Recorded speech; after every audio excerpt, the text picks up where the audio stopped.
Cette vidéo fait suite au premier chapitre des produits dégraissants pour les maquettes pour l'aspect scientifique et médical, c'est-à-dire les conséquences sur la santé. Nous avions conclu que le meilleur était le liquide vaisselle et l'eau chaude. Donc aujourd'hui, nous allons aborder le dégraissage au liquide vaisselle et à l'eau chaude, mais son aspect scientifique.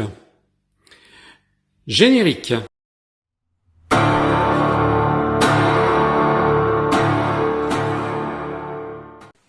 Ceci est le deuxième chapitre de mon tuto sur le dégraissage des maquettes. On avait vu dans le premier tuto la toxicité à long terme de certains produits. Certains étaient plus toxiques à long terme, d'autres un peu moins, et puis on en avait conclu finalement que le plus acceptable était les produits lessiviels. Par exemple, un produit qu'on cite souvent dans plusieurs tutos, c'est-à-dire le liquide vaisselle avec de l'eau chaude. Mais il y en a sûrement d'autres. Et certains produits effectivement peuvent être utilisés, l'alcool, l'acétone, mais l'alcool isopropylique, on avait vu que le trichloréthylène était particulièrement toxique et de toute façon il était un peu difficile à avoir, mais que s'il fallait utiliser ces produits, valait mieux acheter un masque avec une cartouche adaptée effectivement aux produits qu'on utilisait. Bon, là je vais aborder le produit le moins toxique, c'est-à-dire le liquide vaisselle dans de l'eau chaude. Alors, il n'y a je n'ai vu pour ma part aucune étude sur l'action du liquide vaisselle avec de l'eau chaude sur le dégraissage des maquettes. Je n'ai vu que des tutos, c'était à l'oral, mais je n'ai vu aucune étude. Alors, première chose, déjà, on vous dit d'utiliser l'eau chaude. Et on vous dit, attention, pas trop chaude, car c'est du plastique. Alors maintenant, on vous dit pas trop chaude, et quelle température on doit utiliser, on ne sait pas. Alors, ce qu'il faut retenir, c'est qu'il existe plusieurs sortes de polystyrène. Alors le polystyrène, c'est justement le produit qui est utilisé pour faire les maquettes plastiques, et il y en a de plusieurs sortes. Alors, vous connaissez tous ce polystyrène expansé, c'est tout simplement le polystyrène qu'on voit quand on achète un produit comme un frigidaire, un ordinateur, un écran, ça sert tout simplement à protéger le produit. Et il y a un autre polystyrène qu'on utilise cette fois-ci pour les maquettes, c'est le moulage par injection de polystyrène. C'est le plus fréquent. On va injecter du polystyrène dans un moule. Alors voilà la formule du polystyrène, et N, c'est-à-dire que ça se répète N fois. Alors maintenant, quelle température on peut utiliser effectivement si on utilise de l'eau chaude? Alors pour le polystyrène, on considère la température de transition vitreuse, c'est-à-dire à partir de 95 degrés. En dessous, le produit est ce que l'on appelle rigide, ou vitreux, et à partir de 95 degrés de température, le produit va devenir caoutchouteux. Donc, il faut déjà atteindre 95 degrés, c'est rarement de la température, une température atteinte dans les robinets d'eau chaude, pourquoi pas, je sais pas. Ça dépend à quel robinet on a affaire. Mais 95 degrés, on voit déjà que c'est une température qui est proche de la température d'ébullition de 100 degrés. Donc à partir de 95 degrés, notre maquette va devenir caoutchouteuse. Mais caoutchouteuse, ça veut dire quoi? C'est-à-dire élastique, c'est-à-dire qu'elle ne va pas perdre sa forme. Là où il va falloir faire attention, alors pour une température rarement atteinte, la maquette plastique va devenir cette fois-ci pâteuse à 120 degrés. Là, vous pouvez dire adieu à votre maquette plastique, parce que pâteux, ça va venir de la pâte. Et là, c'est déformé complètement. Bon, si le plastique devient de la pâte, effectivement, là, on ne peut plus rien faire. Bon, et là, une température qu'on va pas atteindre, effectivement, fusion, c'est-à-dire que votre maquette va devenir liquide entre 100 et 150 degrés. Et 150, pardon, et 170 degrés, bon, température rarement atteinte par l'eau. Bon, juste une anecdote, la maquette s'auto-inflamme à 490 degrés, c'est-à-dire qu'il y a une inflammation spontanée si on est à 490 degrés C. Bon, comme on n'habite pas sur la planète Vénus, c'est une température rarement atteinte, donc pas de risque d'auto-inflammation. Donc ce qu'il faut retenir, c'est que finalement, ça devient pâteux à 120 degrés et ça devient caoutchouteux à 95 degrés. Donc, généralement, l'eau chaude qui sort du robinet est une bonne chose et ne risque pas d'abîmer la maquette. Donc voilà. Qu'est-ce qu'on vous dit, qu'est-ce qu'on explique par eau pas trop chaude. Bon, maintenant, si vous voulez être précis, vous prenez un thermomètre que vous mettez dans votre eau chaude et vous voyez, ça fait pas 90 degrés, etc. Mais enfin bon, nous voyons quand même qu'il faut quand même une sacrée température pour faire fondre ce plastique.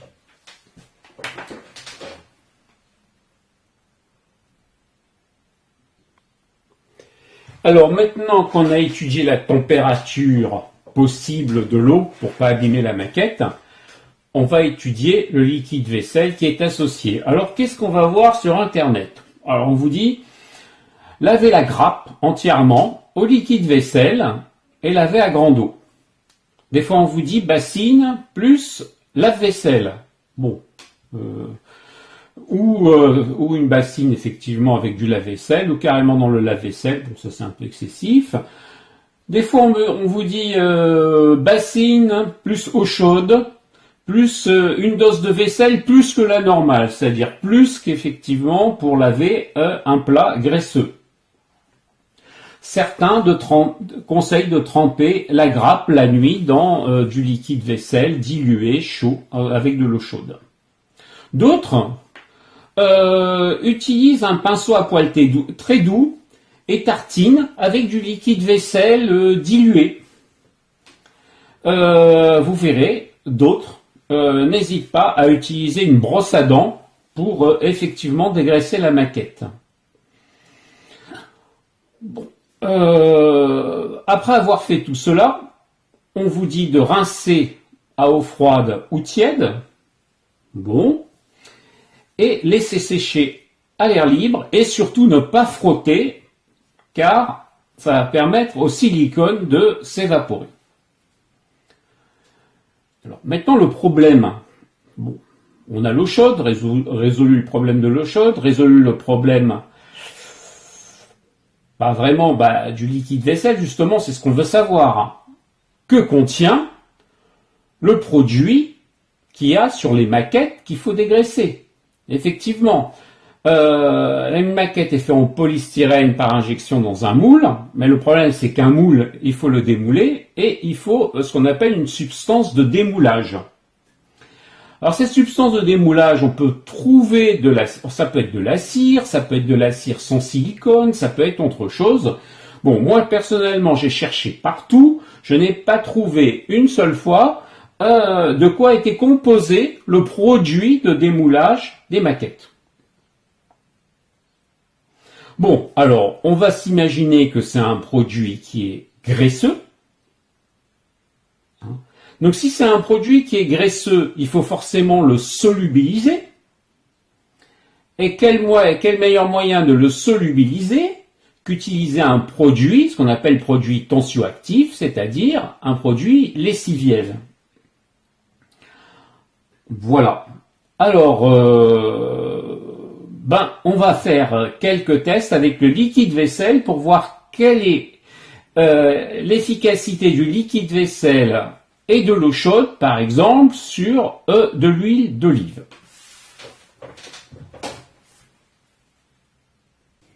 Donc, pour démouler les maquettes, on utilise un produit graisseux.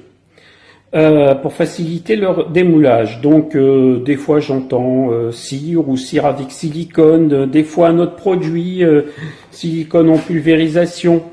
Quoi qu'il en soit, dans tous les tutos pour le dégraissage qu'on voit sur internet, il s'agit d'enlever ce produit graisseux qui a servi au démoulage. Alors je ne connais pas effectivement la nature exacte de ce produit graisseux.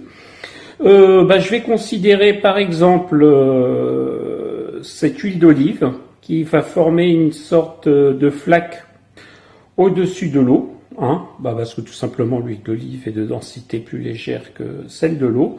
Et on va comparer cette tache d'huile d'olive au produit graisseux. Et on va voir déjà quel serait l'effet de l'eau chaude. Je vais donc verser de l'eau chaude du robinet et pour voir ce que cela donne.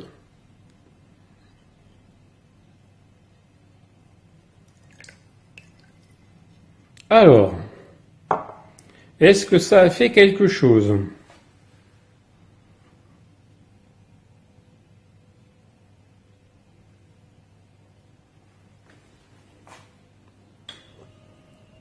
Moi, personnellement, je vois pas grand-chose,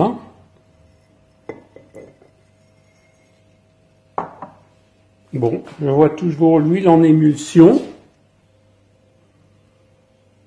qui a l'air de se répartir quand même un petit peu en profondeur, mais sans plus. Maintenant, nous allons faire la même chose avec une goutte de lessive vaisselle et nous allons voir quel est le résultat. Alors, je vais verser une goutte de lessive vaisselle. Et là, il y a quelque chose d'intéressant. On voit finalement, regardez bien ce qui va se passer. Vous avez vu, il y a une rétraction de l'huile. Je vais rajouter du liquide vaisselle.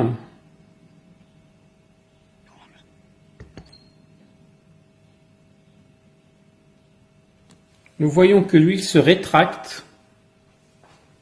C'est tout simplement les propriétés tensioactives du liquide vaisselle. Maintenant, si je mélange avec une cuillère,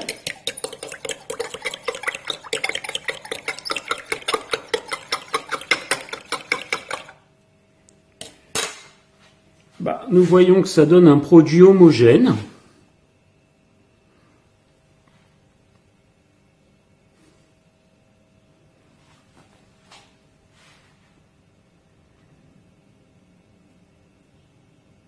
Et on peut éventuellement se débarrasser de ce liquide vaisselle en rinçant. C'est-à-dire, voilà.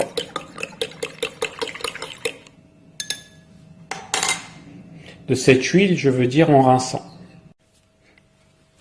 Donc là, on voit bien avec de l'eau chaude et du liquide vaisselle, en mélangeant bien,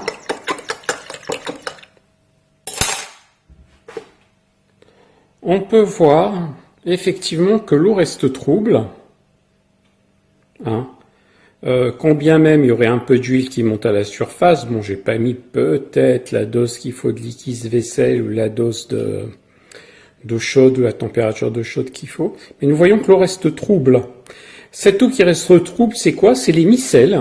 C'est des micelles, c'est-à-dire que c'est le produit surfactant du liquide vaisselle qui a piégé, en fait, les gouttelettes d'huile. Et une fois qu'il a piégé les gouttelettes d'huile, on peut voir quelque chose de particulier. Si je vide le verre,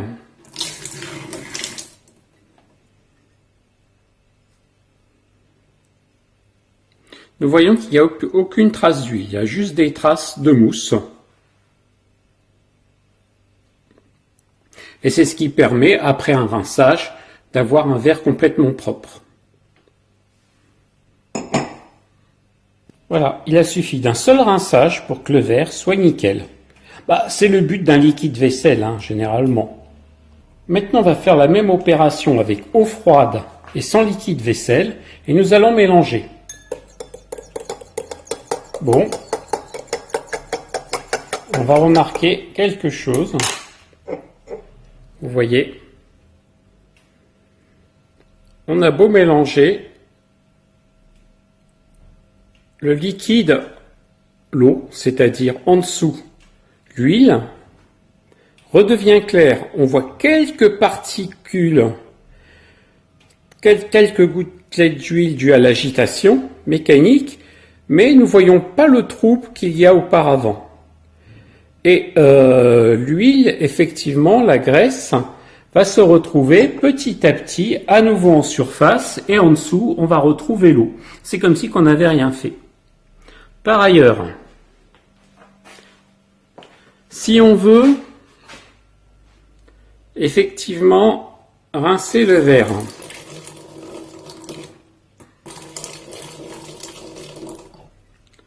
on va se retrouver imparablement avec de l'huile dessus.